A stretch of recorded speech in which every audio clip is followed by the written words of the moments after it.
Hi, fifth graders. Welcome to Math Geometry Lesson 5.3.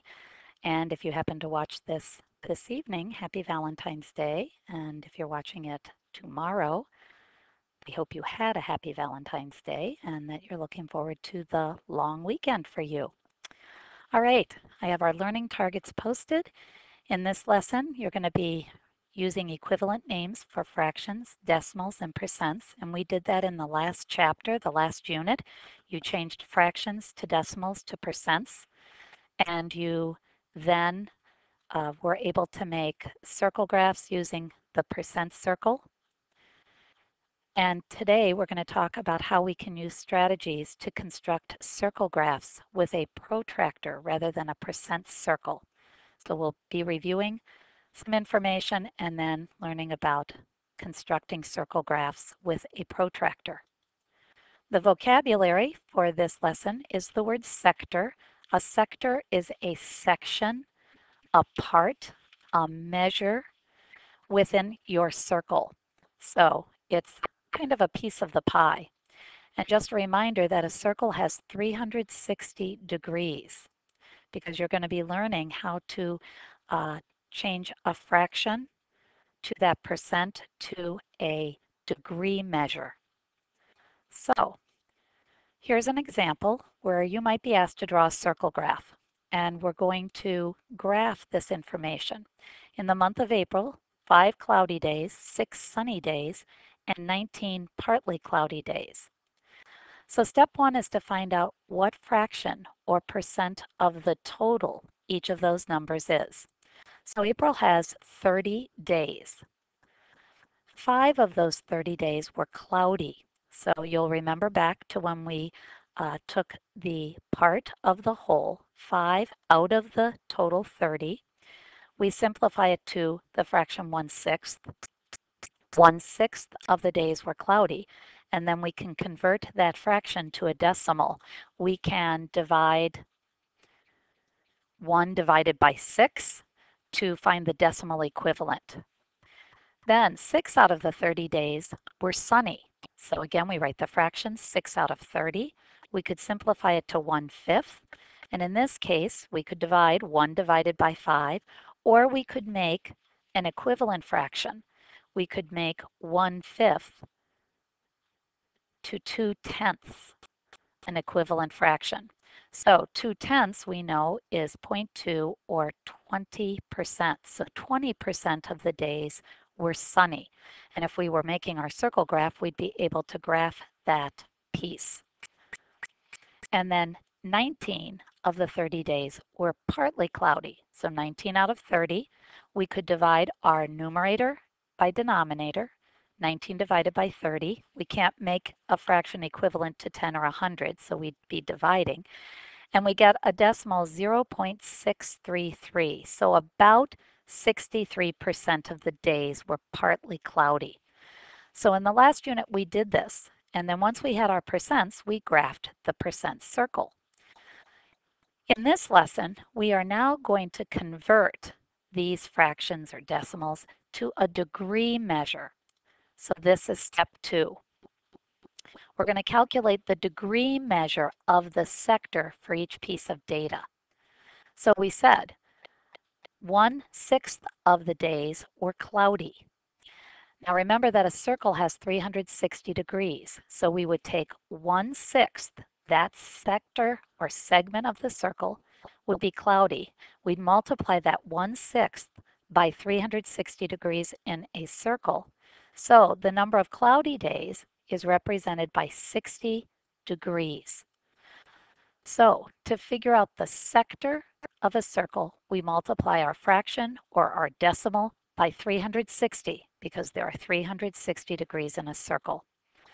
So rather than graphing the percent, we're going to graph the degrees like we see on a protractor.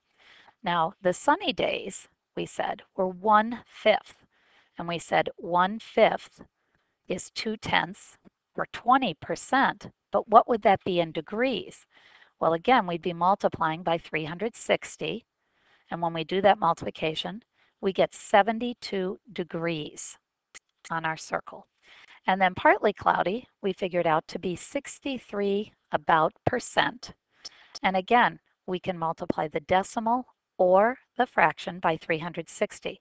In this case, we change that percent to a decimal, 0.633 times 360, we would get about 228 degrees.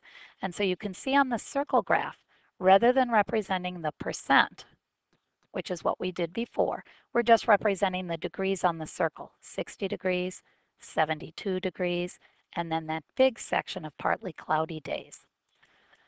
So if I'm needing to graph something, the first thing I would have to do is make my circle. And you can use a compass to make that circle, or you might have something you can trace. Then I very often will make a line or a dot in the center, okay? And I'd have to kind of determine where my center point was, because when I put my protractor on there to measure, I'm going to want that center point.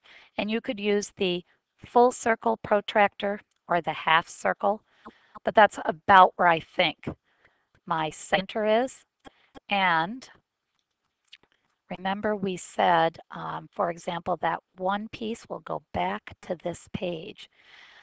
We said 5 out of 30 days were cloudy, 1/6, okay? And on the next piece, we saw that was about 60 degrees. Well, it was 60 degrees because 1/6 of 360 is 60 degrees. So I'd be taking my protractor and I'd be moving it to this center point, and I'd look to find 60 degrees. Here it is. I'm going to make my mark there so I know 60 degrees is right there. Okay, and then I'll move my protractor out of the way, and I'm going to connect my line from that center point up through that point. And then I'm going to connect my line straight across here, straight as I can get it without having my ruler. And I'll move this back up, and I'm pretty close to my 60-degree mark that we were measuring. So again, I have to draw my circle. I've got to find the midpoint, the middle of the circle. You could draw a diameter or a radius to help you out, and then I'm going to use either my half protractor or the full circle protractor to measure the degrees. So instead, again, of measuring the percent of the circle, we're doing a degree measure. This area here is called the sector. All right, you are going to be demonstrating your understanding. So here are favorite subjects of students, and you'll have to find the total number of students, but they make it an easy number for you. So you'll be able to convert to 100. And again, remember, instead of graphing the percent of the circle, you're going to be graphing the degree measure. So once you find the fraction or the decimal, you're going to multiply that by 360 degrees to find the sector. So if we find the total number of students, I think it's 20. 3 out of 20 like reading. So you're going to make an equivalent fraction to 100. 3 out of 20 is equal to 15 out of 100, which could be written as the decimal 0.15. You're going to multiply that decimal by 360 to find the degree measure. That's the measure of your first sector reading. And you'll measure that on a circle graph with your protractor. You can label the subject and the degree measure because I want to know that you have the correct degree measure. So you might want to review the process again. Otherwise, just pause the video here so that you can keep this information on the screen to make your circle graph. I'll see you in class soon.